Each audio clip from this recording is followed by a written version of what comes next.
Tout homme qui fera profession de rechercher la vérité et de la dire sera toujours odieux à celui qui exercera l'autorité. Condorcet. Bienvenue chez les GG sur Radio Espace Guinée. Également sur Espace TV, tous les matins désormais, vous avez accès à cette émission. Mesdames et messieurs, il faut le rappeler à la une. Le 13 mai dernier, la Guinée s'est réveillée avec la nouvelle donc du décès de Harriet Conté, première dame de la République de Guinée sous Lansana Conté. Depuis, des témoignages affluent de toutes parts en chaîne. Eh bien, les uns plus audibles que les autres dans la foulée, évidemment, il faut le dire. Un témoignage en particulier fait écho dans l'opinion, puisqu'il met au goût du jour une des intrigues du pouvoir sous la transition en Guinée. Le général Sekouba Konaté, puisqu'il s'agit de lui, révèle sur nouvelledeguinée.com, sans la médiation de l'ancienne première dame, plusieurs dignitaires du régime Conté dans l'actuel premier ministre seraient incarcérés donc à la demande du chef de la junte, le capitaine Moussa Dadis Camara. Quelle est la part de vérité? Quelle est la vérité dans cette affaire? Nous essayons de joindre ce matin, dans la deuxième partie de l'émission, capitaine Moussa Dadis Camara qui va intervenir chez nous sur Radio Espace. On a écouté Tamba, mon cher Roby. Tamba qui campe bien la situation Covid-19 de notre pays. Nous approchons la barre des 3000 cas. Ce qui est sûr, c'est que d'ici jeudi, on va y arriver parce que les chiffres. Ouais, j'ai confiance aux Guinéens, c'est vrai. Absolument. Ouais. Oui, c'est vrai.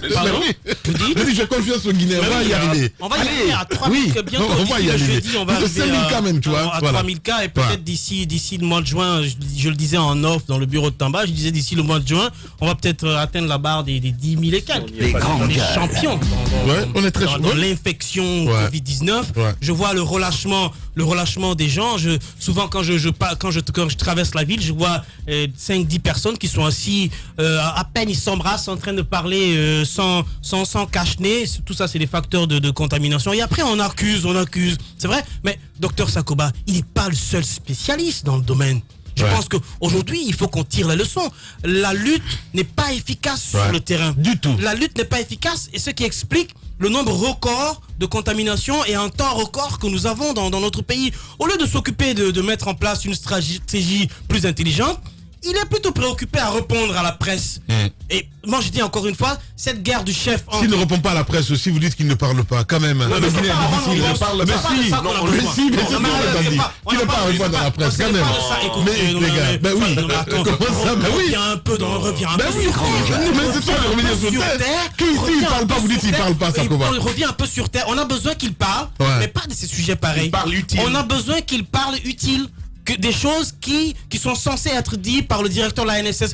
Les vrais chiffres sur le nombre de contaminés, les stratégies mises en place pour lutter contre le Covid-19 plus efficacement. On a besoin un jour que Dr Sakoba nous annonce une bonne nouvelle. C'est-à-dire qu'il nous dise que la courbe est désormais descendante. Mais en ce moment-là, je pense qu'on n'a pas besoin de l'écouter. On n'en a pas envie parce que la lutte sur le terrain, il est pas efficace. Nous allons atteindre la barre des 3000 cas. Ça devient inquiétant. Les Guinéens sont en train de verser dans le relâchement des mesures de protection contre le Covid-19. Je pense qu'aujourd'hui, mais tout ça, je veux dire, ils sont dans une énorme contradiction.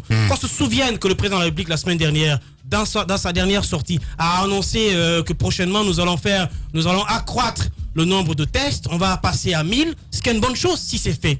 Le conseil scientifique, dans son avant-dernière recommandation, a dit qu'on ne pouvait pas faire des tests massifs, ce qui est en contradiction avec ce que le président de la République dit. Dans la même semaine, on a assisté à un fait à Donka où on a rejeté plus de 200 personnes en leur disant qu'aujourd'hui, nous ne pouvons pas faire de prélèvement parce que nous avons 600 tests en laboratoire qui sont pas encore finis. Donc, il y a finalement 3 communications. Il y a la communication de la NSS qui contredit la communication du conseil scientifique et les recommandations et qui vient en plus contredire les discours officiels du président de la République. Donc où on est, moi je dis qu'il y a une véritable pagaille dans cette lutte j'ai l'impression qu'on ne s'informe pas vraiment. Soit on ment au président, la NSS en fait un business fructueux. Je vous ai dit la semaine dernière, vous avez dit que j'étais méchant. Je vous ai dit que c'est entretenu. Mais c'est entretenu pourquoi? C'est pas de l'argent qu'on va quand même recevoir. Tous les pays sont préoccupés par le virus, par la propagation du virus. On entend parler des rechutes de gauche à droite. Cela ne veut pas dire que les frontières sont tout de suite ouvertes ou que les pays vont bientôt mettre de l'argent. Donc, Dr Sakoba doit comprendre que le peu d'argent qu'il a, il doit le mettre à disposition de la lutte contre le Covid-19. Et il y va de sa réputation. À chaque fois, il nous ramène Ebola. On n'est pas dans la même caractéristique que Ebola. Tamba était en train de le dire. Il a fallu la venue de spécialistes étrangers pour que nous puissions arriver à bout d'Ebola. Mais qui vient? Le président a annoncé la venue des Cubains. On les attend. La venue des Cubains, c'est pour pallier évidemment à l'inefficacité de l'ANSS. Docteur Sakoba, au lieu de répondre à la dernière sortie des médecins qui dans leur courrier, qui demandaient un certain nombre de choses pour que le travail puisse être efficace, au lieu de répondre à ça, non, il est dans d'autres choses.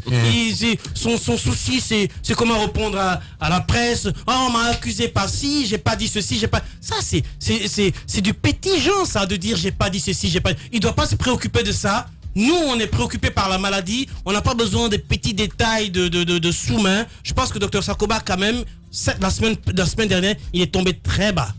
Très bas. Ils sont deux dans ce pays. Il y a un confrère qui me disait hier, quand ils parlent, c'est catastrophe. C'est le président et Sakoba. Ben oui. Ben oui. Sauf que Sakoba, il fait pire. Et ça fait bien parce que c'est les deux qui gèrent, l'épidémie dans l'un est notre pays. professeur, l'autre est docteur. Et puis ils sont très d'accord actuellement parce que sur ils s'entendent bien. la pandémie là, c'est le fils aimé. C'est à lui on donne directement les instructions.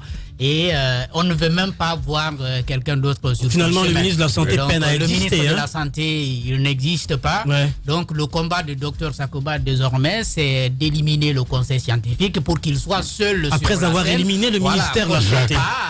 Qu'on n'ait pas à se référer à quelqu'un d'autre dans cette situation. Que ce soit lui, mais lui seul. Avec ses adjoints, ils peuvent prendre leurs décisions, même si ça n'aide pas à lutter contre la pandémie. Mais si, bien entendu, eux, chaque matin, ils peuvent se retrouver à Kaloum et puis donner des instructions. Et bien évidemment, on continue à fonctionner comme ça. Il y a quand même des questions intéressantes qui restent à poser. Le conseil scientifique, d'accord, il n'est pas assez qualifié pour donner pour faire des recommandations ou dicter des choses à l'ANSS. Mais lorsqu'on dit, dans la réaction du docteur Sakoba, il dit, lorsque vous faites une recommandation, dites comment on va le faire. Si par exemple on fait une recommandation comme celle-là et donner des résultats, livrer des résultats aux patients, est-ce que ça, on a besoin de vous dire comment ça doit se faire? Parce que tout le monde est d'accord et l'ANSS ne peut pas le démentir. Les labos libèrent les résultats en 48 heures. Qu'est-ce qui se passe au niveau de l'ANSS que les gens n'arrivent pas à obtenir leurs résultats? Parce qu'aujourd'hui, lorsqu'on donne le chiffre de 2727 cas positifs, c'est vraiment sur les résultats qui sont livrés. C'est aussi sur les cas qui sont testés. On n'a pas le nombre exact de cas positifs en Guinée aujourd'hui. C'est un mensonge de dire que nous sommes encore à 2727 cas. Nous sommes à plus de ça. Parce que ça, ce n'est même pas une question de sens, de supputation. C'est-à-dire c'est réel. Il y a des cas positifs qui sont dans la nature, c'est connu. Il y a des personnes qui sont testées qui n'ont pas leurs résultats. Ça aussi, c'est connu. Donc, si on comptabilise tout, si on dit la vérité sur tout, on est bien au-delà des 3000 qu'on est en train d'envisager aujourd'hui. Et pendant qu'on est en train de parler, pendant qu'on est en train de remettre en cause le travail du Conseil... Les grandes gueules. Quoi qu'on dise, le Conseil aussi a ses faiblesses. Mais en tout cas, le dernier avis, il avait toute sa pertinence. Sur les 9 recommandations émises dans le premier avis, il n'y avait que 8 qui avaient été mises en œuvre. Une seulement qui avait été mise en œuvre. Et la conséquence immédiate, c'est quoi? C'est les contaminations à l'intérieur du pays. Nous avons aujourd'hui des cas confirmés du côté de Kindia. En plus des cas qui ont été signalés auparavant. C'est une pagaille, d'ailleurs, du côté de Kindia. C'est juste extraordinaire. Mais également à Pita et puis du côté de, je crois, de Kamsar. Donc il y a un peu de cas comme ça qui sont signalés. Et au même moment, le président revient pour quand même prendre des mesures qui modifient un peu la situation. C'est-à-dire, pour l'intérieur du pays, il lève le confinement. Le confinement d'une dame. C'est le couvre-feu. À chaque fois, il faut revenir en fait pour donner des explications. À chaque sortie du président. Le nombre de personnes qui peuvent, n'est-ce pas, se regrouper. C'est-à-dire, au moment où on est en train, on a commencé à avoir des cas positifs à l'intérieur du pays. Il dit, bon, maintenant, vous pouvez vous promener. Vous pouvez vous regrouper à plus de 20. Vous pouvez aller à 100. Donc il y a une contradiction de taille dans les décisions qui sont prises par Dr Sakoba et son professeur qui sont en train de lutter contre cette pandémie. Moi, c'est ce qui m'amène à soulever cette réflexion ce matin. Bon, c'est vrai qu'on peut prendre ça pour une réflexion peut-être cynique, mais je pense que c'est du bon sens à ma foi. On est en train d'enregistrer, de voir des pays qui sont en train d'aller vers le déconfinement. On me dit que dans ces pays-là, ça commence plutôt à bien aller. Nous, chez nous, ça ne va pas. Mais ça ne va pas parce que le plan de riposte sanitaire qui a été présenté n'est pas efficace. C'est le moment de l'évaluer et de se poser de bonnes questions. Est-ce que c'est important tout ça? Est-ce que c'est important de continuer à fermer les écoles? Est-ce que c'est important de continuer à dire que la situation doit rester comme ça? Je crois qu'on peut déjà penser à un autre aspect de la riposte, puisque jusqu'ici, c'est dans la prise en charge qu'on est en train de se battre. Travailler, par exemple, sur la prévention, mais pas une prévention en termes de mesures, de dire il faut vous laver les mains, il faut continuer à utiliser les cache-nez. On peut continuer à le faire, mais je crois qu'il faut que les médicaments soient accessibles. Je crois qu'il faut qu'on aille vers ça.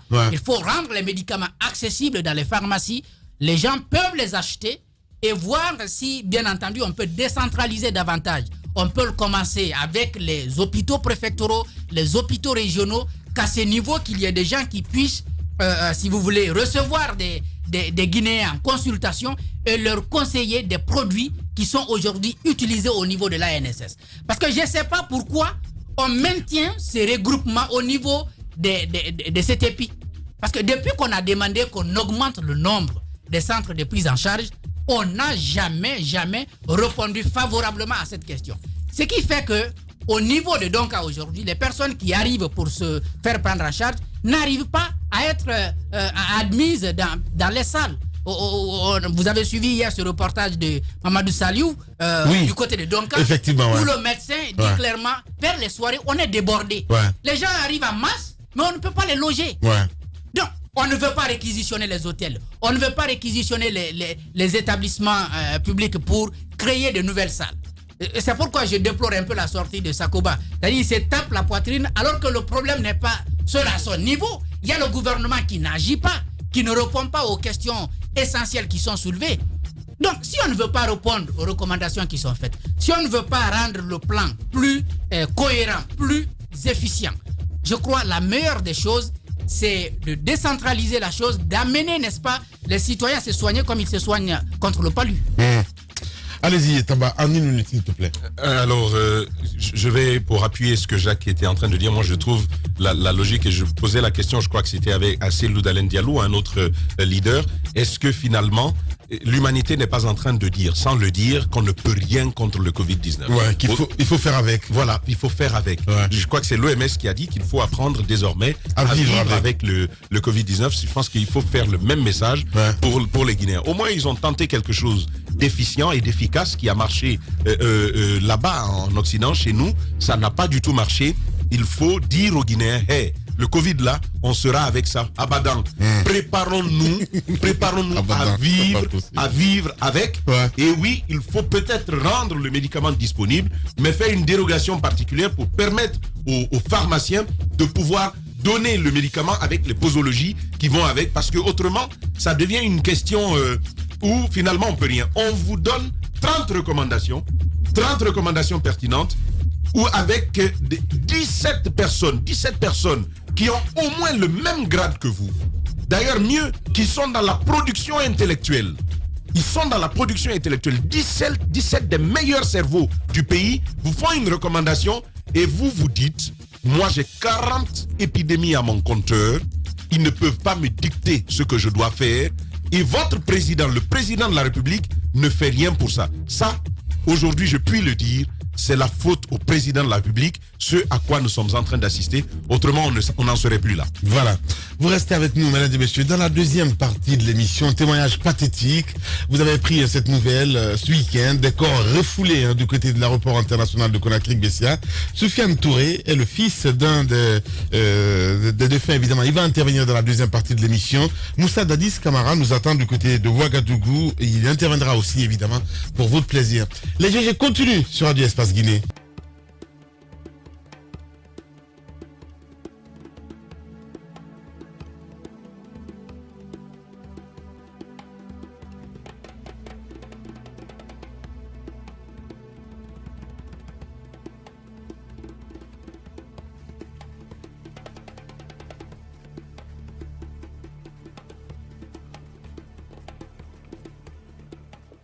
Bien, on te qualifie de fou.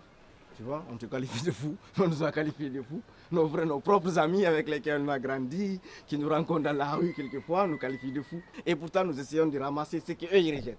C'est ça le problème, quoi.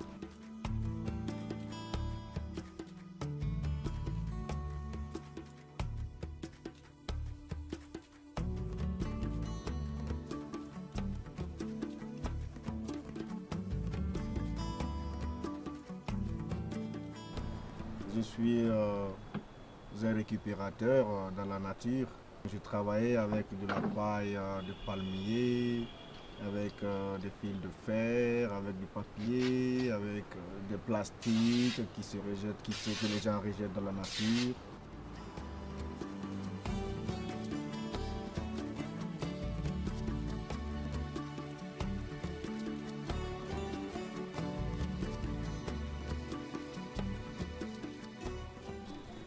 Les ténèbres de la pensée, justement, c'est un thème qui a influencé plein de gens qui se demandent. Et voilà quoi, il y a eu des gens même qui ont essayé de nous attaquer pour dire que c'est les ténèbres, c'est des démons, les ténèbres, ceci, cela. Mais ils oublient qu'il y a les ténèbres de la lumière. Voilà.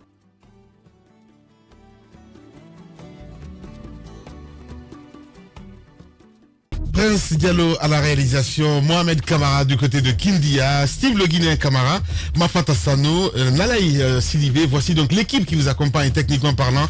Mesdames et messieurs, à la Radio Espace, merci à vous qui nous rejoignez dans la deuxième partie de cette émission. Il faut le dire, le 13 mai dernier, la Guinée s'est réveillée donc avec la nouvelle du décès de Harriet Conté, première dame de la République de Guinée sous Lansana Conté. Depuis, des témoignages affluent de toutes parts, enchaînent les uns les autres. Évidemment, on essaye de comprendre ce matin. Un témoignage en particulier, en tout cas, fait écho dans l'opinion qui met au goût du jour une des intrigues donc du pouvoir sous la transition. On essaie de comprendre ce matin. En tout cas, le général Sekouba Konaté, puisqu'il s'agit de lui, révèle sur nouvelledeguinée.com, sans la médiation de l'ancienne première dame, plusieurs dignitaires du régime Conté, dont l'actuel PM serait incarcéré donc à la demande du chef de la junte, le capitaine Moussa Dadis Camara. Nous essayons de comprendre ce matin. Il va briser le silence chez nous. Et quelle est la vérité dans cette affaire? Moussa Dadis Camara, chef de la junte, il sera en direct ce matin chez les GG sur Radio Espace Guinée. Vos réactions, évidemment, avant de continuer l'émission, très nombreux à nous écrire tous les matins, en nous envoyant des tweets sur le hashtag Espace GG. On va y aller avec les tweets que nous recevons évidemment de Steve le Guinéen Camara, très nombreux ce matin. On va y aller avec ses auditeurs. Nous partons avec ce premier qui nous écrit, c'est Abou Kerouan Keïta qui nous écrit: bonjour les grandes gueules, le problème majeur de la propagation de virus en Guinée est dû aux citoyens analphabètes et de mauvaise foi qui refusent donc de respecter les mesures barrières données, et quand la situation devient incontrôlable, ils viennent accuser l'État. C'est Abou Kerouan Keïta qui nous envoie ce message. On reste avec Abdoulaye Titi Keïta aussi qui nous écrit sur Twitter. Bonjour Lamine. Lamine, attention, la question de kidnapping des femmes en Guinée est trop compliquée car certaines se font souvent enlever par leurs copains après plusieurs faux rendez-vous. L'année dernière, un cas s'est passé donc à l'Abbé où une femme s'est fait kidnapper. Donc c'est un auditeur qui nous envoie ce message. On reste avec cet autre aussi qui nous écrit: je pense que la manière dont l'ANSS évolue avec ainsi d'ici la fin du mois, nous allons forcément atteindre donc 3000 cas. Tout est déjà banalisé dans cette structure. Seulement la bataille d'ego hiérarchique et d'intérêt. C'est Adama Myriam qui nous envoie ce message. On reste avec Diaby Ouessou. Eh bien, maintenant on change de patronyme quoi, carrément. Il n'y a pas de problème. Le peuple frustré parce que comme il est blacklisté, il n'y a pas de souci. Quand la galère frappe à la porte d'un pays, tout le monde devient ingénieux, même les bandits. Eh bien, ces phénomènes d'enlèvement n'existaient pas en Guinée il y a quelques années. Qu'est-ce qui s'est passé? Il pose la question. C'est devenu un fléau social qui mérite d'être étudié. Ça craint. Ouessou Diaby qui nous envoie ce message. Koulibaly le démocrate aussi qui réagit sur Twitter.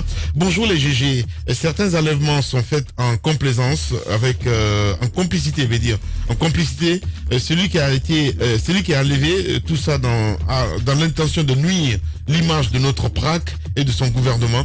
Je demande le ministre de la Sécurité de sévir contre ce banditisme familial. C'est Koulibaly, le démocrate, qui nous envoie ce message. Maki de Dar es Salaam aussi, qui réagit sur Twitter. Bonjour Lamine, bonjour à toute l'équipe. Le vendredi passé à la radio nationale, ils ont donné 5 cours en 30 minutes, niveau 6e, soit 6 minutes par cours. Ce gouvernement a mis à terre l'éducation nationale. Ils utilisent le Covid-19 pour traquer les responsables du FNDC. Maki de Dar es Salaam qui nous envoie ce message. Maurice Kourouma aussi, qui réagit. Bonjour les GG, le combat du Covid doit être individuel et personnel d'abord, avant tout. Nous devons prendre conscience de la gravité de la situation. Les citoyens portent des masques pas pour se protéger, mais juste pour éviter de payer 30 000 au niveau des barrages. C'est Maurice Kourouma qui nous envoie ce message.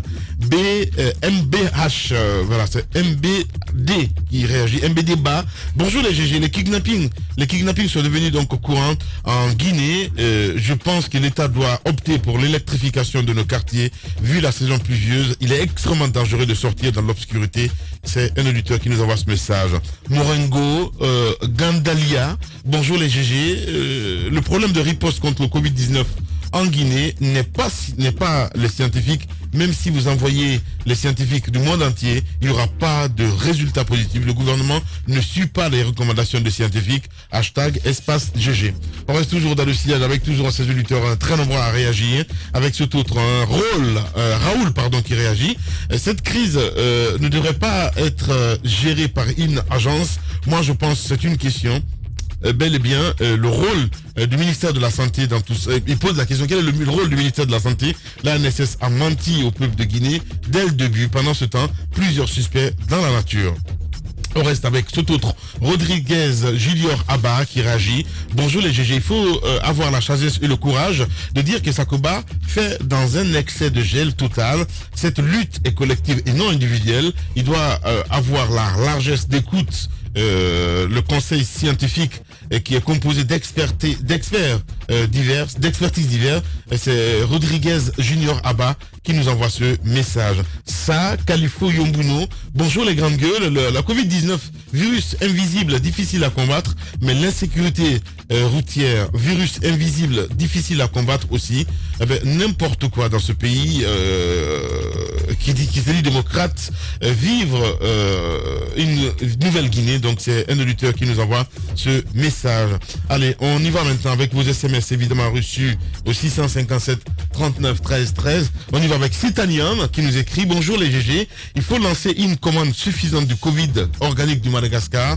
Citanium qui nous envoie ce message.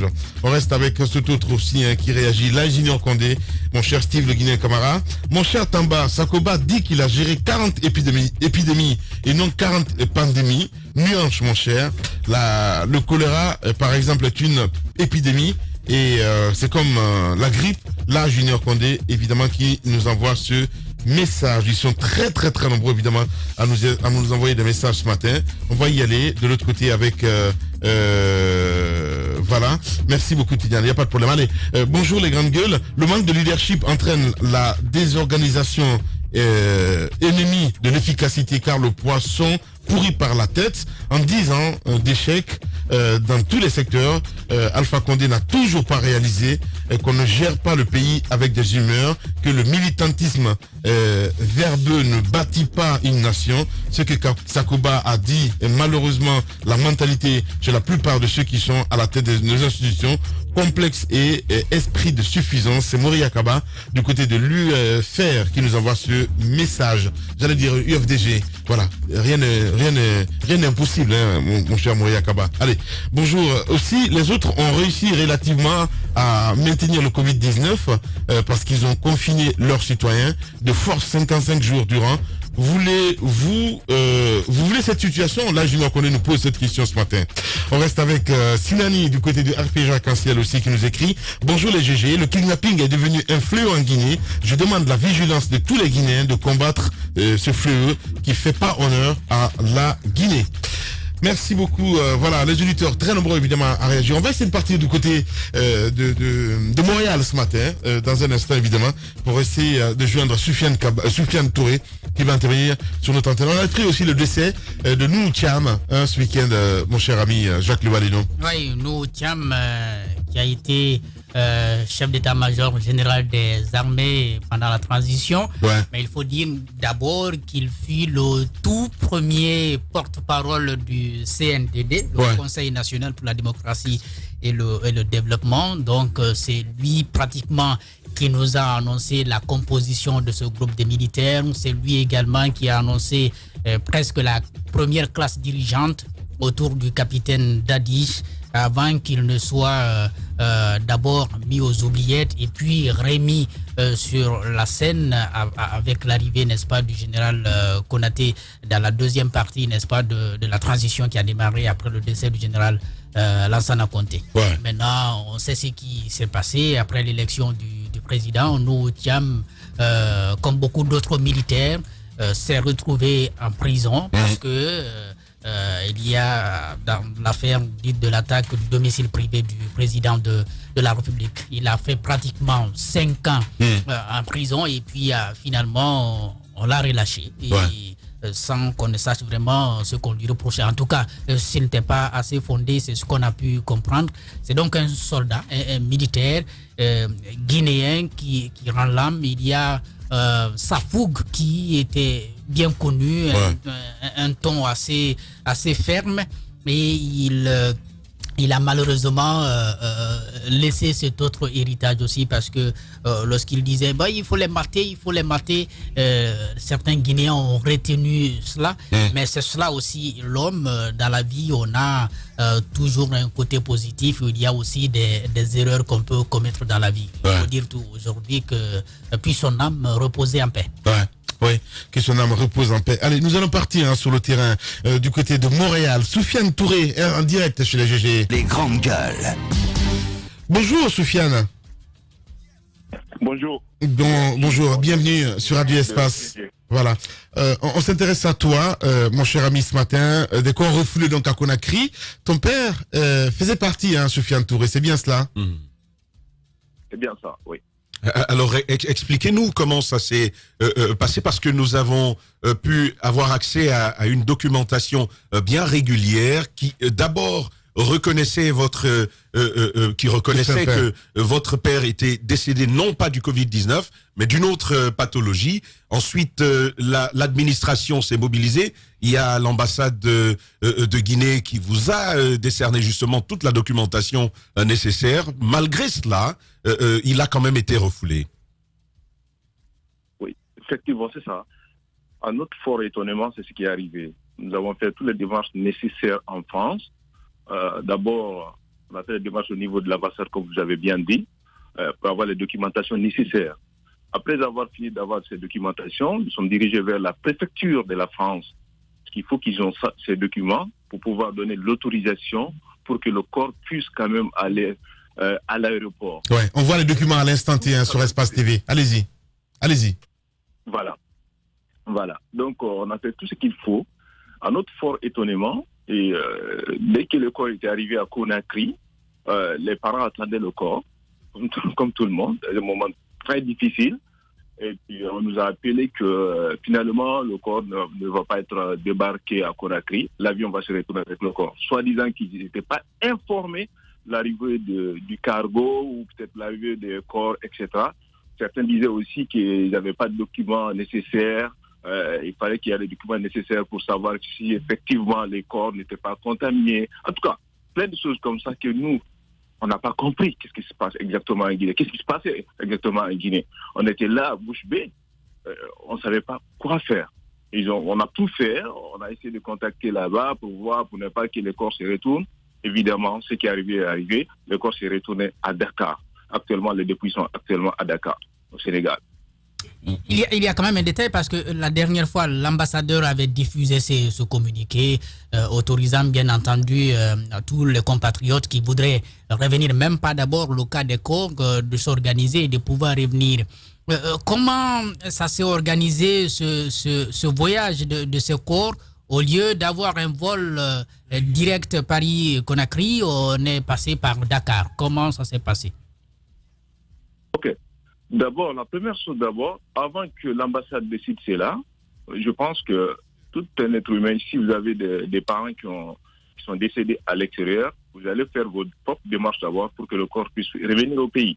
D'ailleurs, en parlant, si vous permettez, on va introduire ceci. En parlant d'autorisation pour nos auditeurs, nos téléspectateurs, il y a daté du 13 mai, du côté de Paris, cette autorisation de transport de corps qui a été décernée, délivrée par l'ambassade de Guinée en France et au Portugal. À l'intérieur, bien entendu, il s'agit de El Hadj Touré Batoura, dont le décès a été constaté le 24 avril dernier. Comment se fait-il justement que, malgré toute cette documentation qui est de l'administration guinéenne, on en soit arrivé à ce niveau? Est-ce que vous avez pris attache avec le département des affaires étrangères ou même avec l'ambassade? Qu'est-ce qu'on vous a dit? Nous, on n'a pas pu joindre l'ambassade parce que pour les joindre, des fois, c'est difficile. C'est le jour que c'est arrivé, pour savoir qu'ils nous ont donné un document qui peut nous certifier quand même que le corps va arriver en Guinée comme il faut. Ouais. Et puis, on n'a pas pu les joindre jusqu'à maintenant. On va essayer d'appeler Amara ce matin, l'ambassadeur de Guinée à Paris, parce que c'est juste catastrophique ce qui se passe. Allez-y, mon cher Soufiane. Voilà. Donc, on a essayé de les joindre, impossible jusqu'à maintenant. Peut-être qu'aujourd'hui, on va les joindre ou, je ne sais pas, vous avez pu les joindre, dire merci. Mais nous, on n'a pas eu d'autres explications.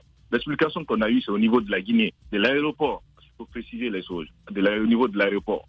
C'est qu'ils nous ont dit qu'il n'y avait pas de documentation nécessaire pour pouvoir recevoir les dépouilles en Guinée. Alors qu'il y avait toutes les documentations. Je reviens. Vous étiez en train de répondre à ma question par rapport au vol. Pourquoi Paris-Dakar-Conakry et non Paris-Conakry directement? Un vol régulier. Ouais. Un vol régulier n'était pas disponible au moment que nous on avait notre réservation, parce que quand tu veux envoyer un corps là, tu te diriges vers les pompes funèbres d'abord. C'est pas les pompes justement, c'est pas les choses qui sont vraiment faciles à le faire.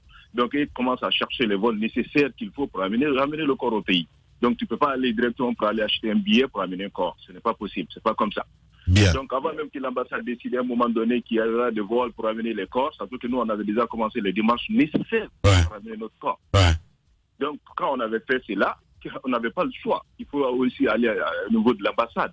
Parce que la préfecture ne laisse pas les corps aujourd'hui pour venir dans un pays à ce qu'on change sans l'autorisation de l'ambassade, en fait, du pays en question que vous devrez ramener les corps. Bien. Donc, il faut passer vers le Sénégal ou un autre pays, par exemple. Nous, on ne peut pas décider ça. C'est comme si tu prenais un billet en France pour pouvoir venir en Guinée. Ça peut passer par Nouakchott, comme Dakar, comme Gambie. Vous voyez ce que je veux dire? Donc, des fois, vous ne pouvez pas décider cela, en fait. C'est comme des escales, en fait. Ouais. C'est le vol, c'est pas le vol direct. Bien. Donc, le corps de votre papa se trouve du côté de Dakar, pour le moment, c'est bien cela? Exactement. Voilà. On va essayer de suivre ce dossier de plus près. Merci beaucoup, mon cher Soufiane Touré. On va suivre ce dossier de plus près. Merci beaucoup et surtout bon courage. Nos condoléances les plus artistées. Les grandes gueules continuent sur Radio Espace. Les journalistes accoucheurs de vérités diverses, pertinents et rusés, sans langue de bois, cultivés, nécessaires pour des journalistes. Les grandes gueules, des personnalités acquises par le travail, ce qui leur donne poids et légitimité à interviewer tout le monde. L'épopée des grandes gueules ou le socle de la liberté d'expression en Guinée depuis plus de 10 ans.